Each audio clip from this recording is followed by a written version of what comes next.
I've got Rango, the XJ, in the shop today, and it needs a lot of work to make it a good, reliable off-roader and a daily driver. So we'll dig into this vehicle a little bit today. Dig Dug is up at Resurgence Automotive. It's being worked on, paint and body work by Rob and Nate, and we'll check in with them a little bit later to see how things are going. Before I dive into Dig Dug though, I want to work on another little project that has been a long time coming. A while back, I talked about making these kits available for the angle grinder. And today I actually want to build a new one, a more universal, easy to assemble version, so I can make them available to you. I'm going to start by building the very easiest piece, which is the base. And I think I've got some steel right over here I can use. So let's go build something.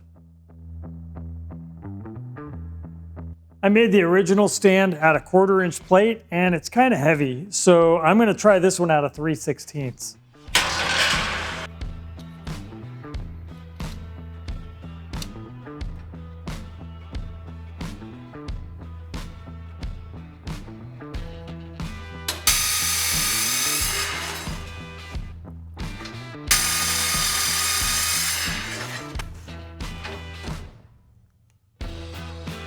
Building this little base here was the easy part. Now I need to make the sides, and that's where things get trickier because there's a million different types of angle grinders out there, and I want to make something universal that will work with most of them. I'm going to go get out all the angle grinders in my whole shop and compare them all and see what they have in common so we can make a universal side plate.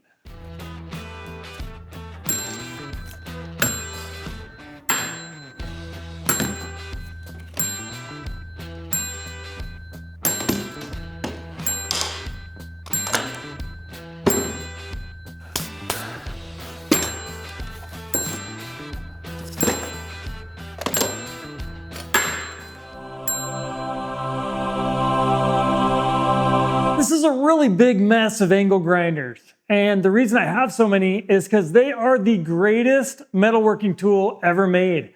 I love angle grinders. The first thing that I bought after getting a welder was this angle grinder right here. And they're great because you can cut with them, you can grind, you can polish, you can sand, you can shape metal in all sorts of ways, and they're inexpensive. And you can buy all sorts of different attachments to do different things with them. I love angle grinders, and I have a bunch of them. Some of these were given to me, some of these I found.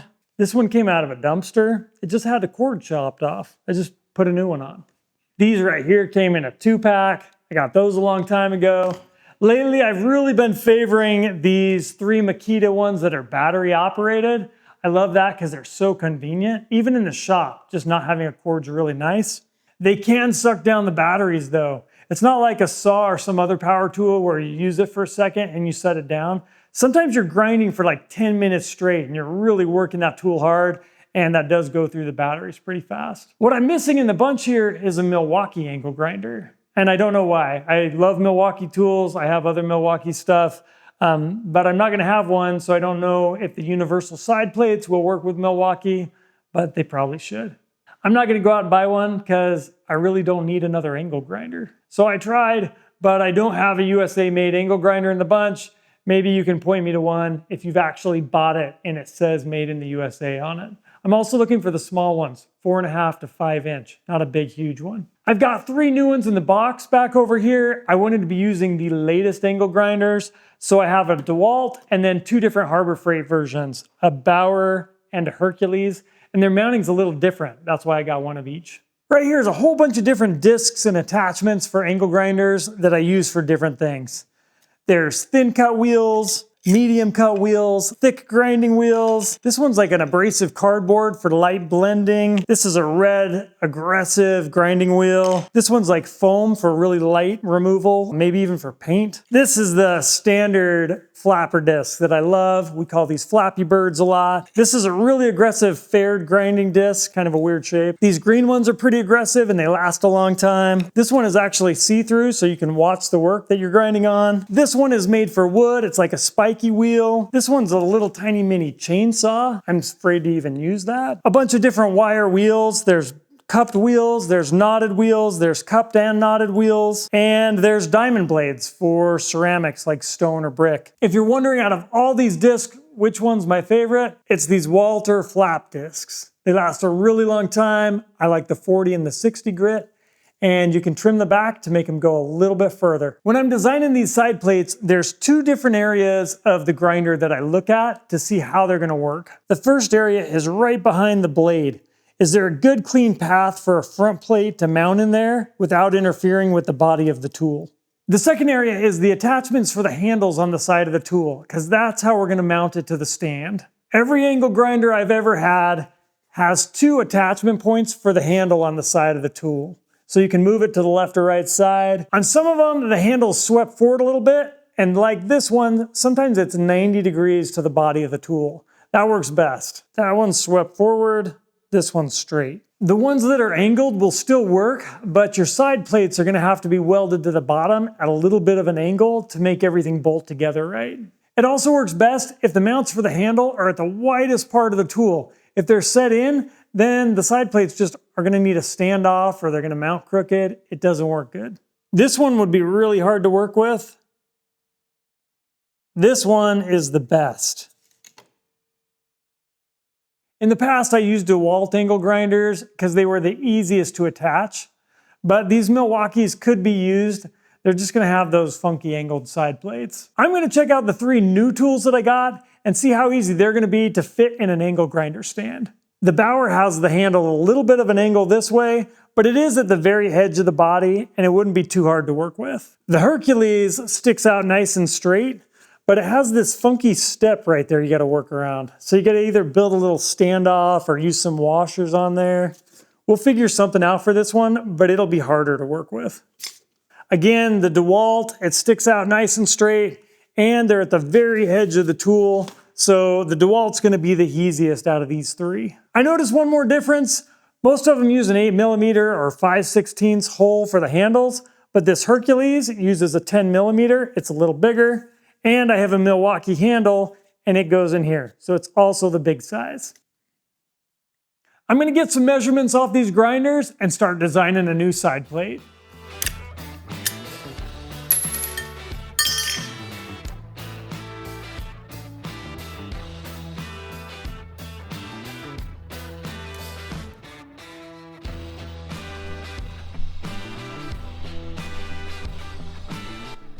I got the plasma table all set up here and I think everything's gonna work. The computer here got dropped the other day when I was rolling things around, but it's tough, it's hanging in there, and I think it's got a few more cuts left in it. Windows 7 is still firing up. These parts are loaded in. I think we're all ready to cut. Let's start cutting.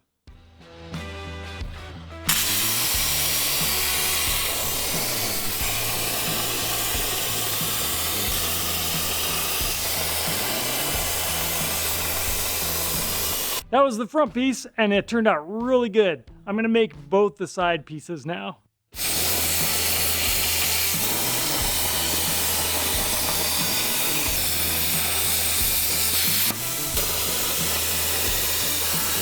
These are all looking good. I'm gonna take them inside and clean them up. The edge quality turned out pretty good on these, but I still need to go and chip all the slag on the backside and clean them up. So we will be using the angle grinder stand to build an angle grinder stand. It's just like AI, man. It's scary. I always chip the slag with a hammer because it's really hard and it eats up grinding wheels if you try to grind it first.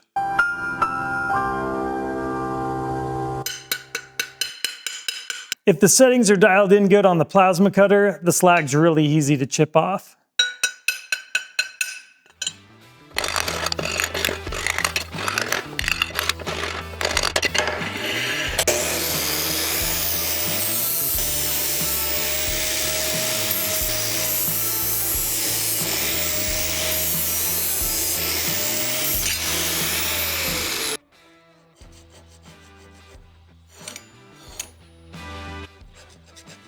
This is a cheapy micrometer and I use it as a scribe and it works great.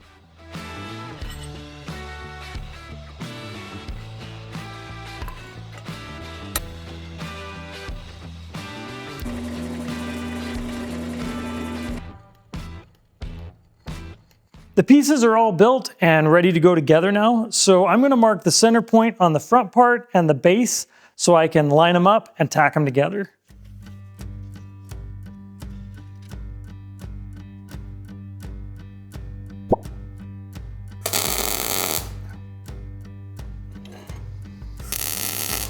I left a little notch or a trough on the front side here so I can fill that in. But first, I want to make sure it's nice and square.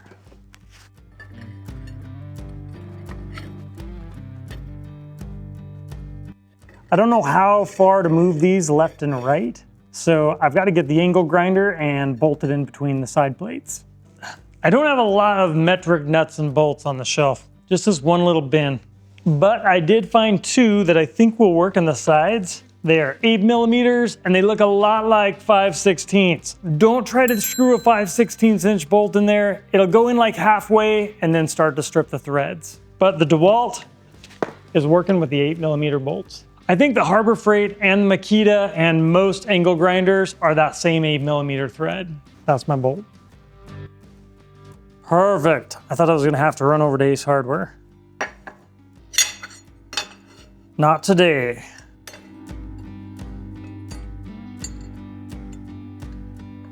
Oh no, look, I welded it on upside down.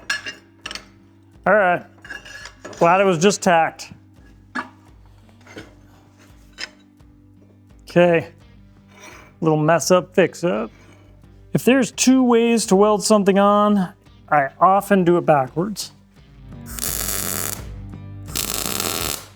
All right, we're back in action. Let's see. All right, I see some trouble right in here. This switch and the little plastic edge around it is sticking past the flat edge of the grinder, so I'm gonna have to sand off a little bit to make this one work.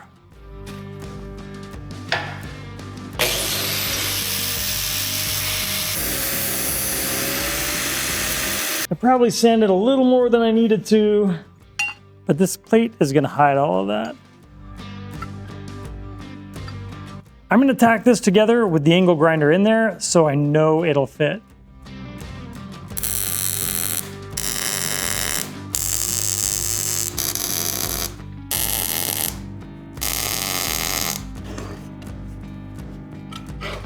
This tacked together really nice and easy. It looks like it's gonna work good, but I need to figure out some way to stop this from swinging. On the old one, I had this complicated clamp setup that had to be welded in. Over here, I want something that's a little more universal and that's really simple. So I'm just gonna have to think about that for a little while. I'm gonna go check out the XJ. One of the most annoying things on this XJ right now is the gasket seal on the windshield. It's coming off, flopping around, and when it rains, it's leaking inside the cab over on the driver's side. That's really annoying.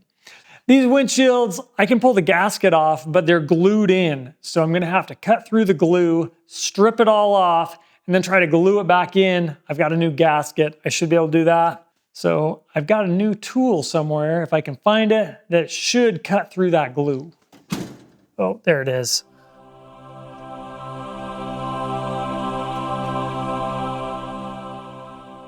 All right, I'm gonna try the tool out. I've never used this before. It's obviously still in the package. And I've heard that a lot of times these windshields break when you try to remove them. So if it breaks, it breaks. We'll get a new one, but I'm gonna give it a try and see if we can get it out in one piece.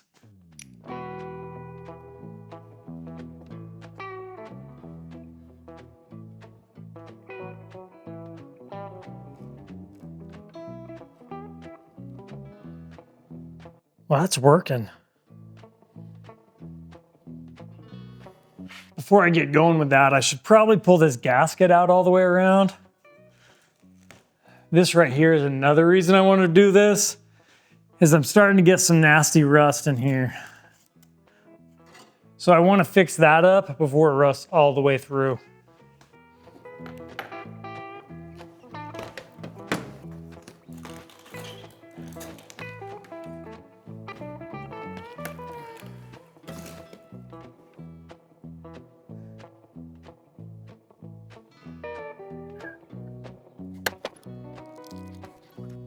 I think I'm gonna have to get these wipers out of the way too.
Oh, I think we might have it. Let's see. It's time to get out the other new tool that I have, the red phone. Commissioner Gordon, we're taking out the windshield.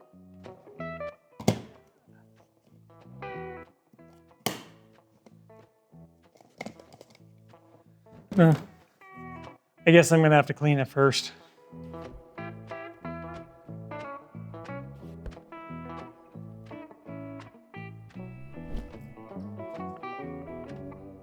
All right, that should be clean enough. Is yours working? I can hear you. Okay, suction it onto the window now. Now? Oops. Okay. You kind of gotta push while you get it. Is yours on good? Oh yeah, is this window coming? Yeah. Okay. I don't want it to break. Okay. I don't either. Okay. That makes two of us. Like lift up. Here it goes. Come on. Ah, there it is. Yeah, let's set it right there. We did it. We got it. Ah. It looks good. Okay, one piece, no breaks. Let's see how this looks. Thanks, Angela. Looks like your truck. What's that mean? Looks like digging. No glass? Very cold? Yeah, we'll just leave it like this. Cold, windy. I don't really like windshields anymore. Just kidding. We'll get this back in here. So we got to get all of this out. There's a lot of glue on there. So I'm going to figure out a good way to do this. I'll try some different tools. Maybe we'll scrape it out or use a wire wheel, and we'll figure out how to put that back in. I've also got to do something about this rusty area. I might do a little sanding and then use some of that POR 15 to try and seal this up.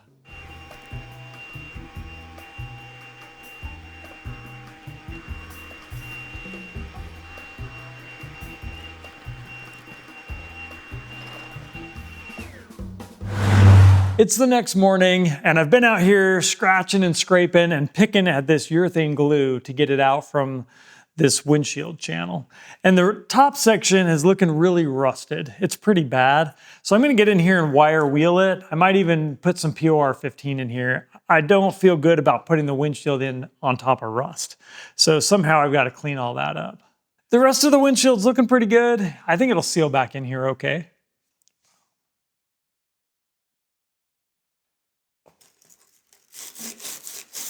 Yes.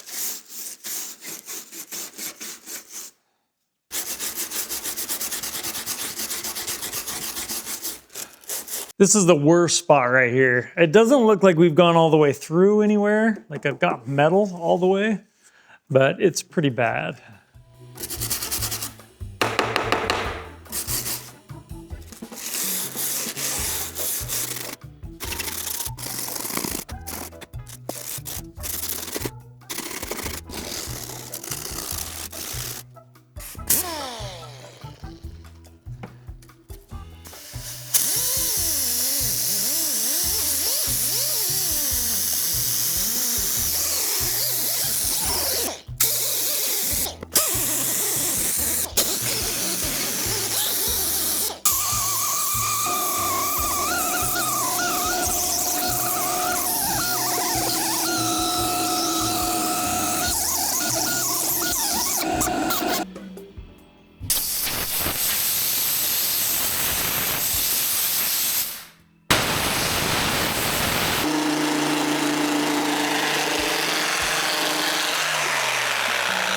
I hit this with some 80 grit, which is pretty coarse, but that POR 15 that I'm gonna put on here likes a lot of tooth. It sticks really good to rust, and it'll stick really good to this. I think if I clean this all up now, it's ready for the POR 15. I'm just gonna brush it on because it's easy.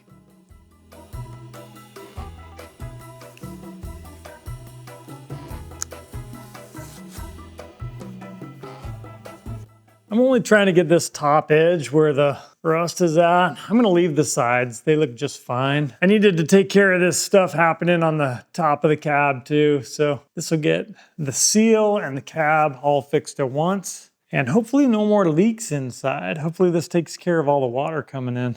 Not that we get a lot of rain here, but we get enough. I'm gonna let this sit for a couple hours. Then I'll come back in and put a second coat on it. Then I'll come back a few hours after that and I'll put a top coat on.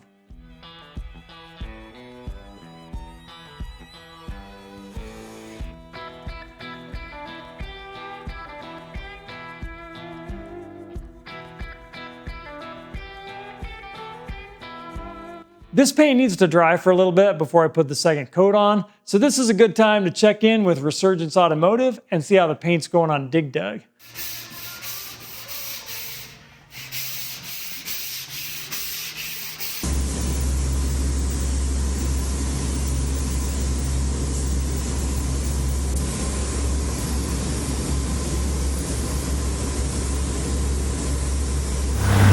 I think I've got an idea for how to stop the twisting on the angle grinders. I was looking for some kind of clamp to keep that from pivoting, and I think a U-bolt would be the easiest. I've got a bag of them down here on a shelf. I'm gonna look and see if there's something that'll work. Oh yeah. I've got one here that's pretty close. It's a little bit big. I might be able to smash it down to size and make it fit around the body of the tool a little bit better.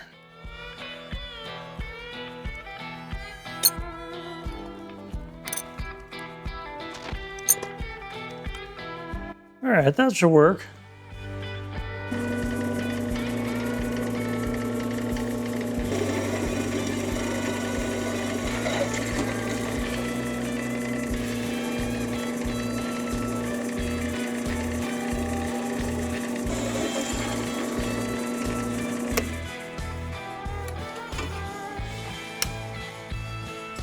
This looks like it'll work pretty good. It fits in the holes and it fits around the body of the tool. I want some kind of a rubber hose or something around this to keep it from wearing into this. So I'm gonna look for some old fuel hose or something that fits over this. I've got a bin full of old hose here. That's 3/8 fuel line. That might work. Let's cut a piece.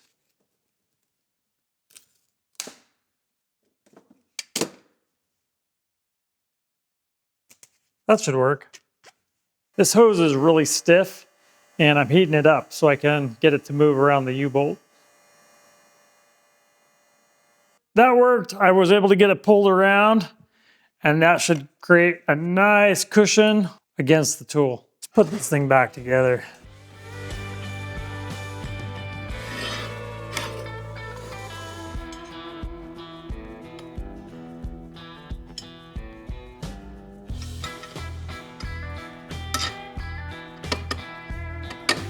The last thing I need is some kind of block in here to keep it from going too far forward. So I'm gonna go find a chunk of rubber that'll fit in there and I can squeeze in. This bin is plastic and aluminum and rubber pieces. Maybe something like that. I think this will cut with a hacksaw.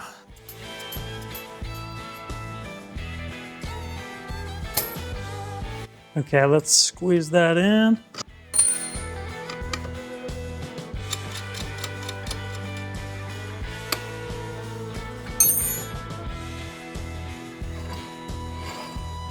That is clamped in there really good now, and I think it'll work just like that.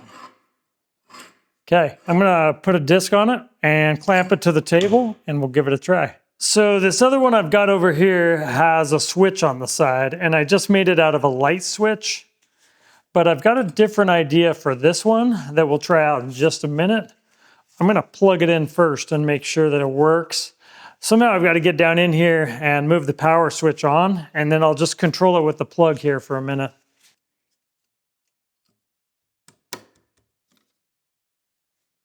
All right, it should be on now as soon as I plug it in. Oh yeah, it's working.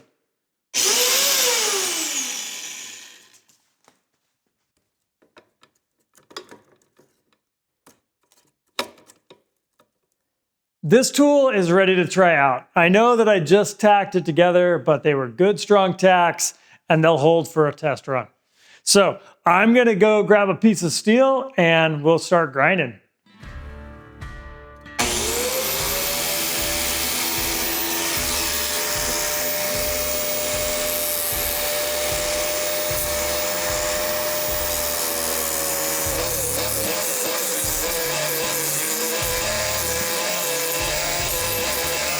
The new angle grinder stand is working just like the original, and it's a much easier to build this way. But it is pretty inconvenient to have to use the cord to turn the thing on and off. This one has the switch on the side, and this one doesn't. There's room here. I could drill like a 1/2-inch hole in the side plate right in here, and it would be really easy to put a toggle switch in there. But let me show you my other idea. This is a foot switch. And I think I can just plug the cord from the angle grinder into the back here and then use my foot to turn it on and off, and that would be really convenient. I'm gonna set this up and give it a try. Okay, here's the test. Oh yeah!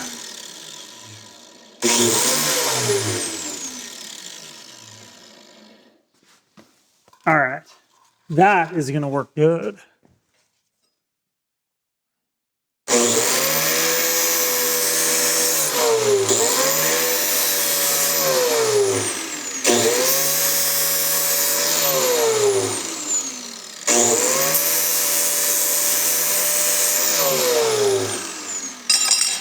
Okay. Okay, that's all it took. I'm totally convinced the foot switch is the way to go. That is super slick and easy. I'll probably have holes cut in the final version, so if you want to put in a toggle switch, you can. I know not everybody wants to chop into their cord of their angle grinder and do that, but this is a really nice alternative and you don't have to modify anything. I think you can pick those up at Harbor Freight or Amazon for like 15 bucks-ish. Totally worth it. I probably should have started this video with the why. Why would I even want something like this? And I originally built the first one of these because I was constantly using my angle grinder to shape and deburr parts. And when I'm doing that, when the parts are small, I'm holding the tool with one hand and juggling the part in the other, trying to spin it around so I can get all the sides. When I mount the angle grinder to the bench, then I can use both hands to hold onto the part and spin it and get all of the edges. I like the angle grinder because I think it is the fastest tool out there for deburring and shaping steel. I know I've seen a lot of comments, why don't you just use a belt grinder or a bench grinder or whatever other tool? These little angle grinders spin at 11,000 RPM. The disc is 4.5 inches in diameter, multiply that by pi, times that by 11,000, divide it by 12 to get back to feet, and you have about 13,000 feet per second of sandpaper moving by your part. That is a really, really fast sander. Belt grinders are usually running at about 3,000 feet per second. They are great. I love them. Sometimes a big flat belt creates a nice surface to shape parts on, but they don't operate near as fast. Bench grinders, they run at about typical motor speeds, like 3,600 RPM. So if you have an 8-inch wheel on there, that might get you in the 7,000 feet per second range. But usually you're running like a hard stone grinder, and it doesn't remove material very fast. Often when you're deburring one edge, you're burring the other edge. You're creating another burr on the backside, especially if you use a coarse stone. I do like bench grinders though. I use them to sharpen tungsten. I use them to sharpen drill bits. They're great for sharpening stuff. These are small and light and convenient. They're easy to put on my table, and I can unclamp them and take them off when I don't need it there and I want the whole table space. Belt grinders are big and usually have a station or they set on a bench and they take up a lot of room. So belt grinder is bigger, it's more expensive, it's in the way, and it's slower. That's what I like about these little angle grinders, and that's why I use mine all the time. The new universal angle grinder mount definitely works with the DeWalt angle grinder, but I'm gonna disassemble it now and smash all the tacks with a hammer and try to put it back together using the Harbor Freight Bauer angle grinder with the angled handles.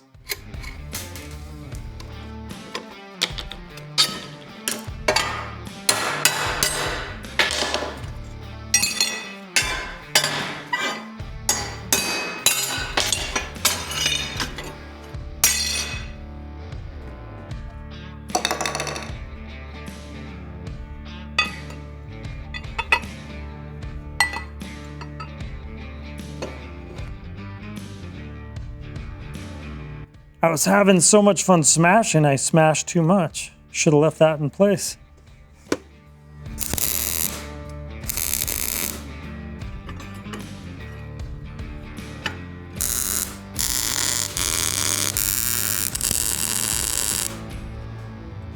Okay, the side plates are a little bit of an angle, but it works just fine, and it bolted together just as easy as the DeWalt.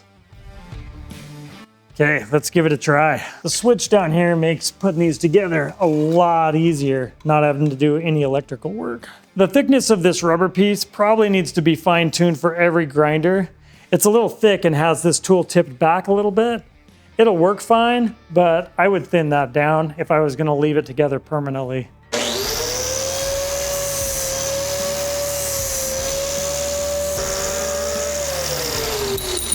All right, that's pretty fun. This one's working just as good as the DeWalt, and it's almost as easy to put together. The design of this one with angled handles is really similar to the Makitas. I don't know that I really need to try a Makita in the stand. They're shaped pretty much the same as that Bauer. This switch might need to get sanded down a little bit like the DeWalt did, but I know that would work in there. Where's the Hercules? That's the big one. Like Hercules. Honey, you mean Hercules. This is an 11 amp tool right here. This one's a lot more powerful. Not that I ever feel like the other ones are underpowered. To make this one work, I think it'd be easiest to build some custom little washers for the side. Let me see if I can do that. These 3/8" washers are probably all I need. This is the Hercules handle. So I just put on my little D-shaped washer in there. That created all the standoff I needed to get a nice flat surface. So I'm confident that would assemble in the tool just fine like that. I don't know if this paddle will get in the way. I might look at that. I'm just comparing the Hercules to the Bauer. This one has a trigger. This one has a paddle. Does it have a lock? Yes, it does have a lock on the paddle. I think if the paddle is locked into place or even just zip tied into place, then it would fit in there. Yes. I'm eyeballing down the side, and it looks like that would fit just fine. So I would probably zip tie that paddle so it's all the way out of the way. But this one will work as well. I really want to make sure that a Milwaukee is going to work in here.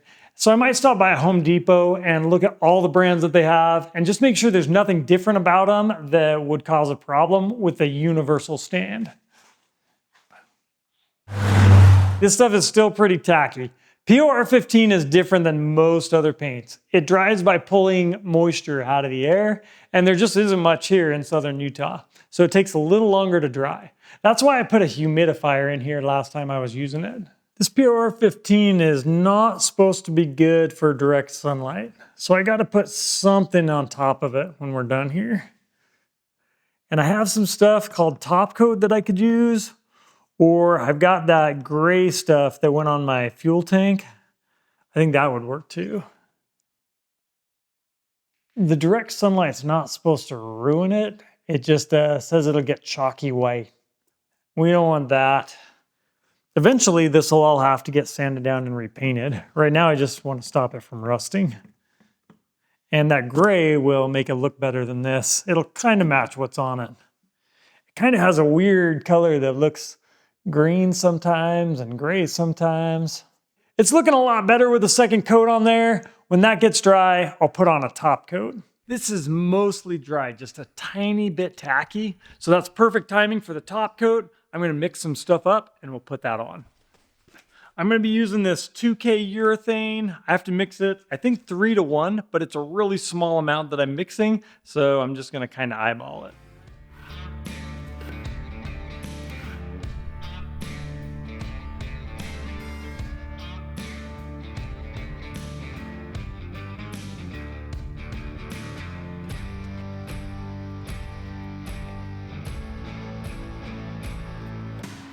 I didn't thin this at all because I'm not spraying it, so I don't need to. So it's going on nice and thick. Should only need one coat.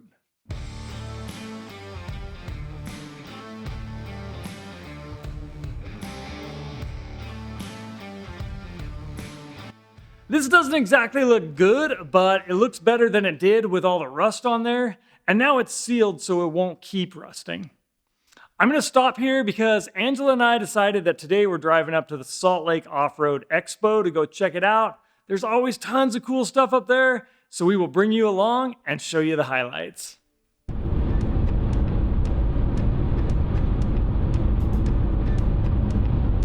We are on the road and we've got great weather this year. The last 2 years was like a big snowstorm. It was really hard to get there and get out. And you can tell we're driving in Angela's car because she's got a little rainbow hanging right here. I love my rainbow. It is a gorgeous day for a road trip. I've never been to the Off-Road Expo before, so I'm super excited to check it out. This should be fun. I'm here at the Rock Jock booth. I just put that sway bar on the back of Dig Dug and I have been loving it. And they make a lot of cool stuff for XJs that I'm checking out. You might see some of this stuff on my rig soon.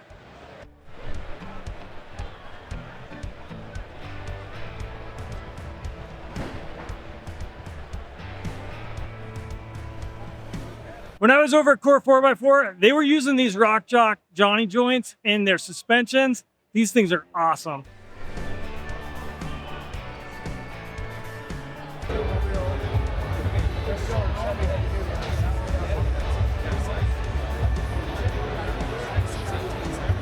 This is one of my favorite products of theirs, the Yankum Proof Fairlead. It's super compact and it'll save your winch from getting smashed.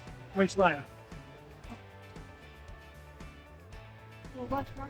This is one of my favorite things. I use this almost every time I go off-roading.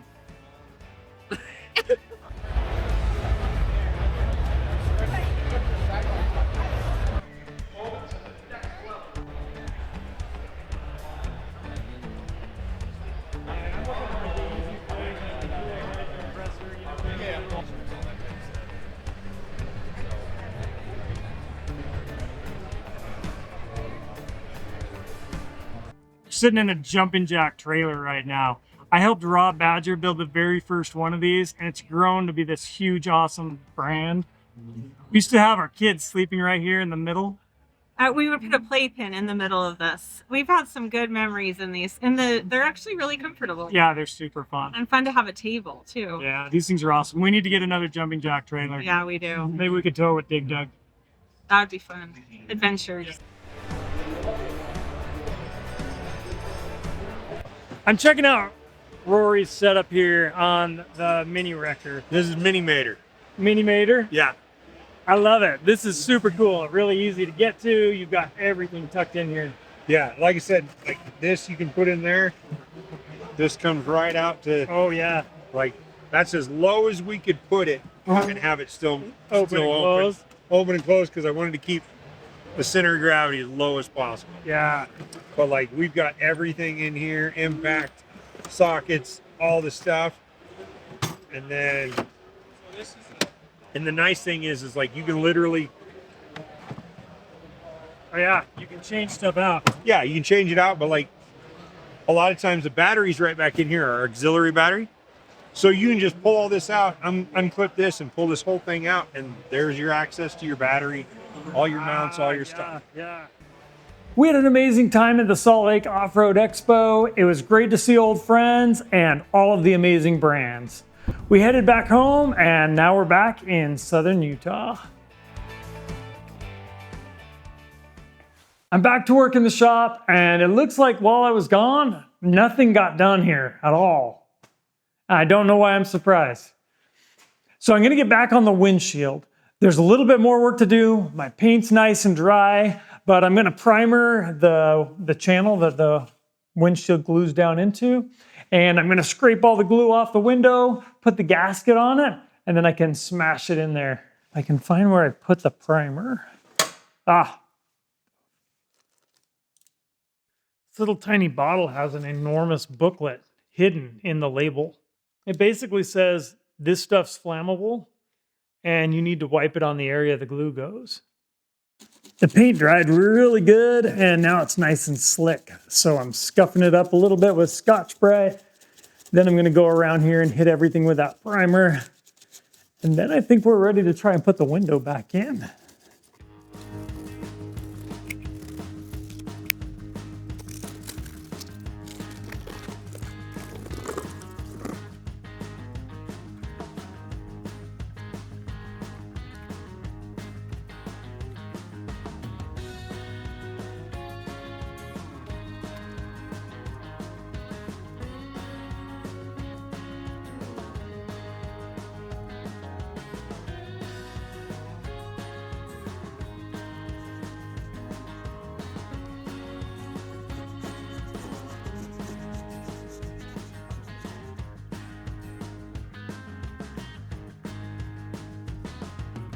This gasket was all crumpled up when it came in the mail, so it might need a little heat to get it twisted back into place.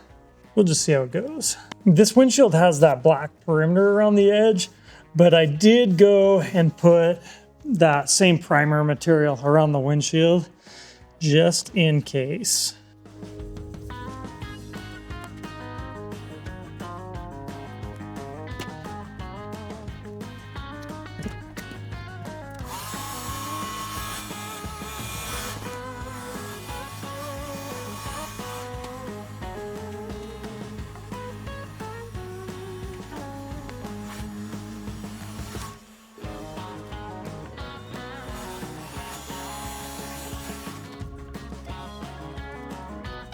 It's a little bit cold in here today. I think that heat gun really helped to stretch this thing out and make it go on nicer.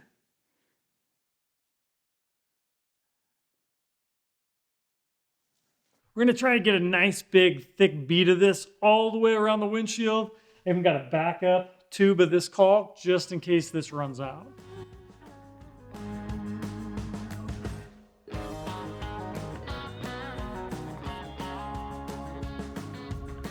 Okay, looks like one tube was plenty. I used most of it. Let's just set it up here and then we'll go up in a second.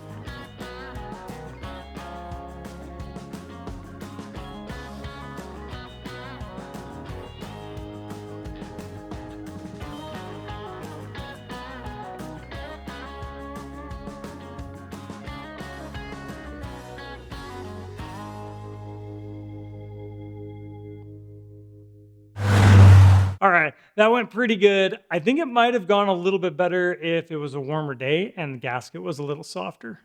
Did you get any on your hands? Kind of chilly today. A little. Not super bad. Oh, I did a little worse. And you have it on your face. Do I? Uh-oh. It could be dirt. If it's on the next video, you'll know it's the 3M urethane. Yes. What's it called? Glue. Glue. Yeah. Yes, urethane glue. Jury's out. Okay. Hopefully not. We also want to let you know that next week we will be at the Mountain America Expo Center at the Salt Lake Autorama. What's the dates on that? March 14th and 15th, Friday and Saturday. We will be there with Dig Dug in the Resurgence Automotive booth. It'll all be painted by then, so we hope to see you there. We'll be selling merch as well. Stop by and say hi. We won't be at the off-road games. We weren't invited to attend, but we hope to see you at the Salt Lake Autorama. I'm going to get back on these angle grinders for a minute. I've got one more thing I want to do over here. I've been told a few times I need to try one of these. Let me show you. This thing. So I finally got one and I'm going to try it out right now to see if I like this better than what I've been using. It's a big disc grinder and it's got like an attachment here so you can shape things with like a guard and a fence. Let me put it together and I'll show you how it works. Table's gonna go in here somewhere, a couple of bolts on each side. I'll get it all bolted down and we'll give it a try.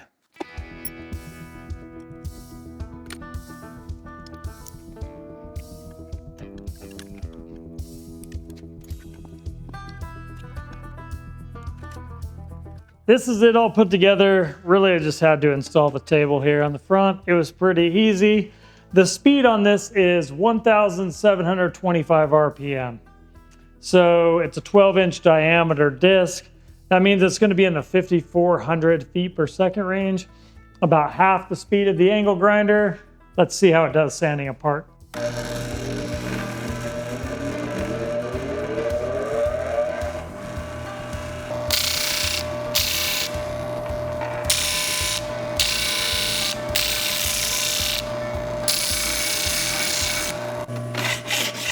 I like the idea of being able to square up a part with a little fence here, but there's such a big gap between the fence and the disc that small parts aren't really going to work on this.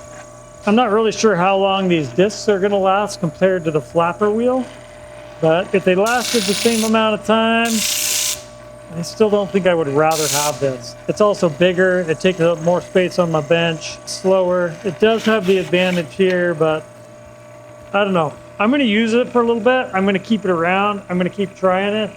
But my first impressions are it's not going to replace my angle grinder.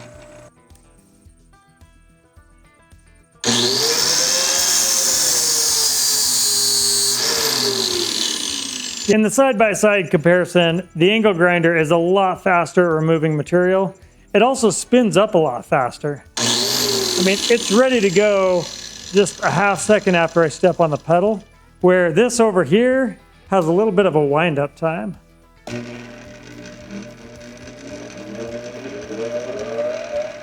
I'd say it's full speed right there. That's pretty slow compared to this.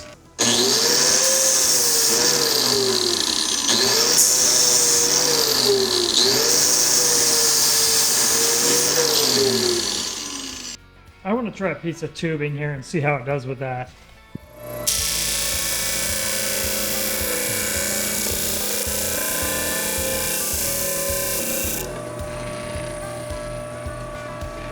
Now, there's a nice straight looking clean edge on there.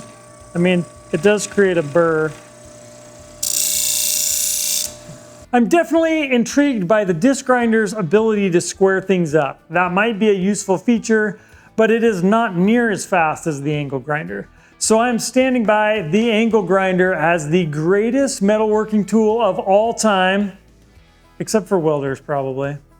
I love these things, and I'm going to keep using the angle grinder stands. These kits aren't quite available yet, but they will be. It's just going to be a few weeks until they're ready to go. And this one that I put together, I'll probably put it back together with the DeWalt, and then I'm going to give it away on social media, probably Instagram and Facebook, in a couple of weeks. So keep watching for that, and maybe you can win it and it'll be yours. I was supposed to install this bracket for the passenger seat in the XJ this week, and I don't want to work on it right now because the glue is drying on the window and I don't want to mess with it. So that has to sit for a day or two. This will have to go in another day. We'll get to it eventually. Thanks for watching.